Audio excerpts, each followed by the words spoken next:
Hair loss is one of the most emotionally heavy things I treat in my practice. And it's not just about the hair. It affects how women see themselves, how they feel walking into a room, how much mental energy they spend every single day worrying about something that most people around them can't even see yet. And what makes it worse is how much conflicting information is out there, products that overpromise, advice that contradicts itself, and a lot of women who've been doing the wrong thing for years without knowing it. Today, I'm giving you the complete picture of the most common types of female hair loss, what we actually prescribe in the office, the topical ingredients with real data behind them, the hacks that improve your results, and the blood work you should be asking for. This is the video I wish existed for my patients years ago. Hi, I'm Dr. Mamina, triple board certified dermatologist, and someone who has personally dealt with hair loss. So when I say this topic is close to my heart, I mean it in both a clinical and a very personal sense. I take a root cause approach to skin and hair health, which means that we're not just going to talk about what to put on your scalp, we're going to talk about why this is happening. If you're new here, subscribe, because this is the kind of content I make. Why does hair loss happen? Let's talk about the three most common types of hair loss. Female hair loss is not one condition, it's several, and knowing which type you have determines everything about how you treat it. Getting this wrong is really one of the most common reasons why women spin their wheels for years without results. The first type is androgenetic alopecia,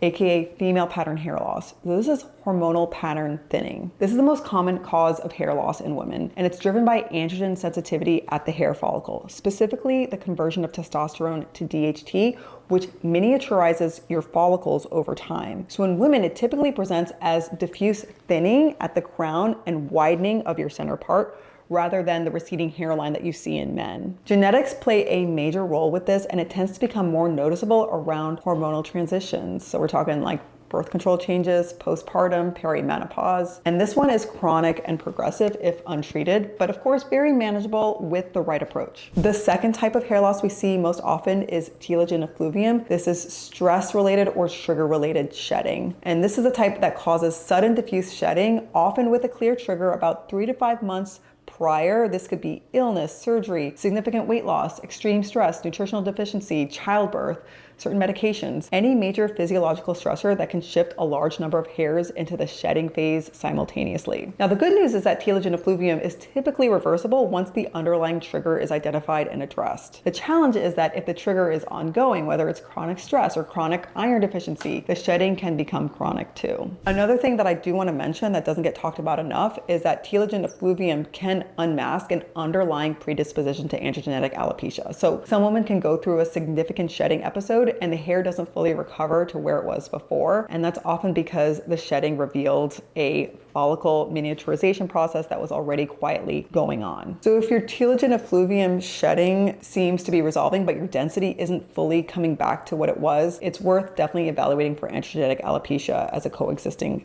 condition. Now, the third type I'm going to mention briefly is alopecia areata. This is an autoimmune form of hair loss, and this occurs when your immune system mistakenly attacks your hair follicles, and this causes patchy, often sudden hair loss. The patches are often perfectly round or oval, and that circular shape is actually a useful clinical clue. And they can range from small, like coin-sized patches to more extensive hair loss. And unlike androgenetic alopecia and telogen effluvium, this one has an immune component, meaning that it requires a different treatment approach entirely, typically like anti-inflammatory or immune modulating therapies. If you're seeing these like round, smooth patches of hair loss, please see a dermatologist rather than self-treating. Now, these are the things that I reach for in my practice. First is Minoxidil, both the topical and oral forms. So Minoxidil is the gold standard FDA-approved treatment for female pattern hair loss, and it works through a mechanism that's still not completely understood, but it involves prolonging that anagen phase. This is the growth phase of the hair cycle, and it also increases your follicle size. The topical Minoxidil applied directly to the scalp is the classic approach. There's also the low-dose oral form of Minoxidil, typically like 0.25 to 1.25 milligrams daily in women.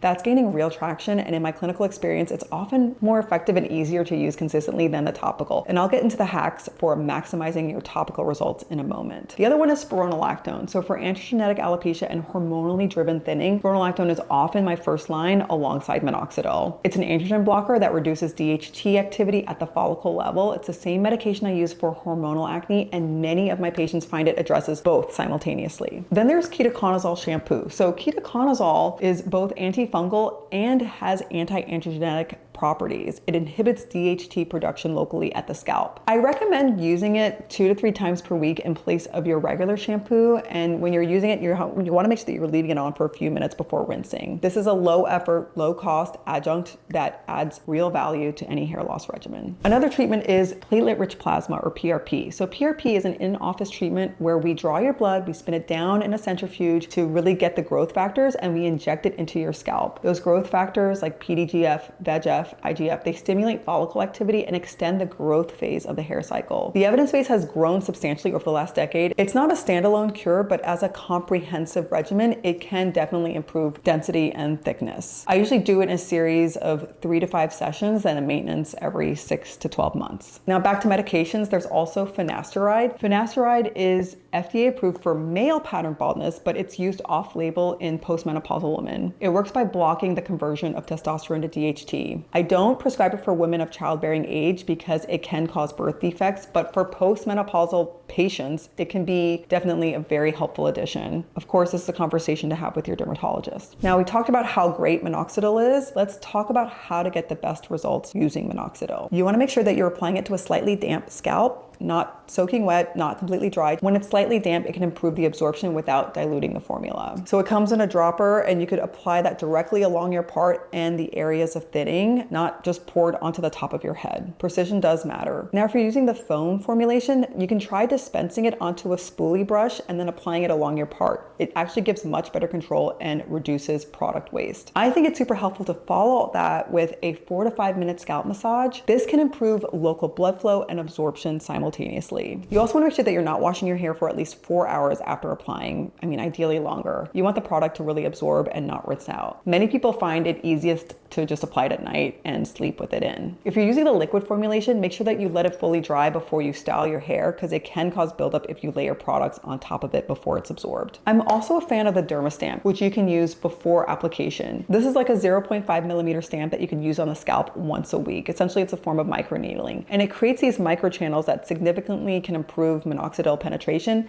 and also stimulate the growth factors. So this combination does have real evidence behind it. The other thing to keep in mind is that minoxidil works really slowly. You want to really be committed. I would say commit 6 months minimum before you evaluate your results. The hair cycles are long, and you may not see any kind of meaningful change at just 1 month. The patients who succeed with minoxidil are the ones who are consistent for 6 to 12 months without giving up. In addition to minoxidil, here are some other topical ingredients that I look for in scalp serums and treatments. So first, there's caffeine. Caffeine can also inhibit 5-alpha reductase like finasteride.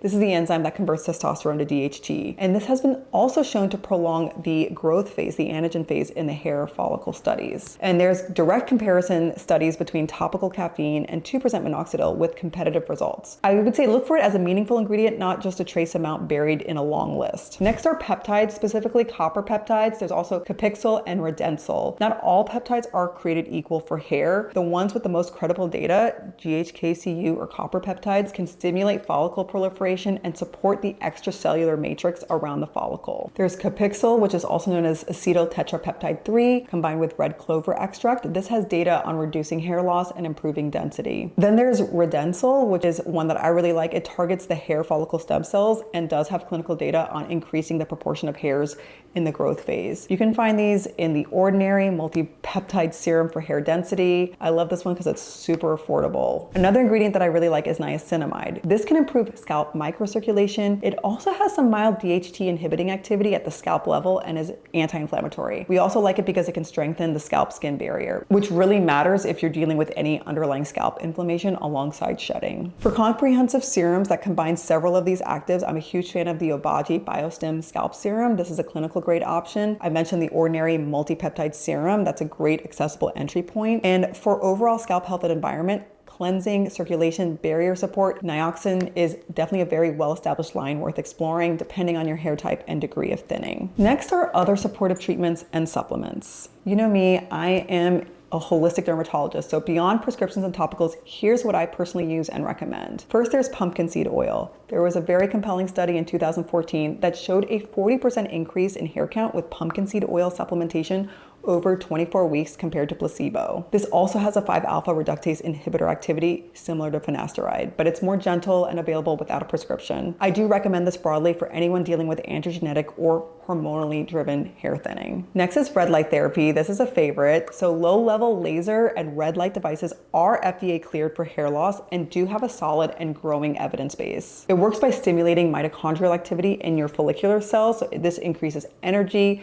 and extends the growth phase of your hair. Good quality red light cap or helmet that's used consistently, typically several times per week, is definitely a meaningful adjunct to a hair loss regimen. Then there's scalp massage. I mentioned this earlier with the Minoxidil hack. 4 minutes daily is very helpful. There's a specific study that shows that standardized scalp massages for 4 minutes every day for 24 weeks produced a measurable increase in hair thickness. It works by increasing blood flow to the hair follicles. This is free. It has no downsides. I mean, it does take time. It's kind of annoying, but just do this while you're watching TV or something. Next are probiotics. The gut-skin hair connection is definitely real, and an imbalanced microbiome can definitely drive more inflammation, which can affect your follicle health. I'm a huge fan of Beauty Core. This was formulated with skin and hair targeted probiotic strains specifically.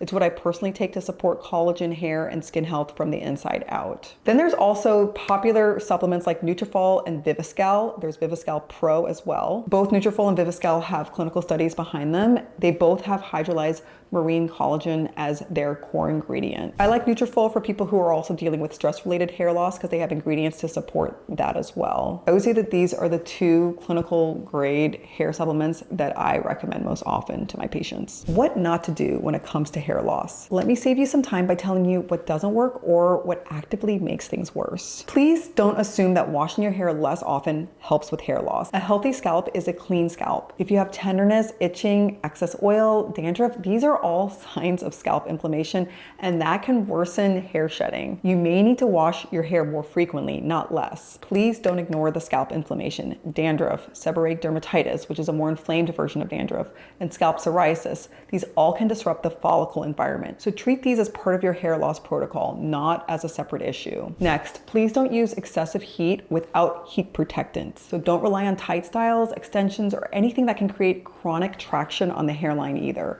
Traction alopecia is real and it's permanent because it can scar the hair follicles. And I mentioned this before, but please don't expect results in 30 days. Hair loss treatment is a 6 to 12 month commitment minimum. The patients who give up at like 2 months are the ones who never find out whether the treatment worked or not. Now, when patients come to me with hair loss, blood work is part of my standard workup, not a last resort. So here's what I order and why you should be asking for these by name if your doctor hasn't already. Iron panel, including ferritin. So a ferritin below 70 nanograms per milliliter is associated with hair shedding in women, even when you're not technically anemic. Most standard patterns actually won't catch this unless you ask specifically. Then there's vitamin D. So deficiency is extremely common and can directly impact your follicle cycling. Get your actual level, not just a yes or no flag on deficiency. Zinc is often overlooked, but it's directly involved in hair follicle function and protein synthesis. Next is the thyroid panel. So TSH alone, I don't think is enough. I would ask for free T3, free T4, and you may want to consider antibodies for Hashimoto's. Next are hormones. So with patients with more pronounced hair thinning and androgenetic alopecia, I will also check a DHEAS and free and total testosterone. This will identify if there's a hormone driver and guides whether I use spironolactone or other anti-androgen therapies. I want people to know that hair loss is treatable, and I say that having treated thousands of patients and having navigated it personally, and I mean it. But it requires the right diagnosis, the right combination of treatments, and the patience to give your body that time to respond. You are not stuck with this. Start with the basics, be consistent, and if you're not seeing results after 6 months of doing everything right, please see a dermatologist in person. Sometimes what looks like androgenetic alopecia is something else entirely, and an exam makes all the difference. Everything I mentioned today, the supplements, the serums, Beauty Core, and DermClick, if you need any prescription access, is linked in the description box below. If this video helped you, please share it with somebody who's been struggling with hair loss. It's one of those topics that people suffer through quietly, and having the right information really changes everything. A like will help this reach more people who need it, and if you haven't subscribed yet, I'd love to have you here. Thank you so much for watching. I'll see you in the next one.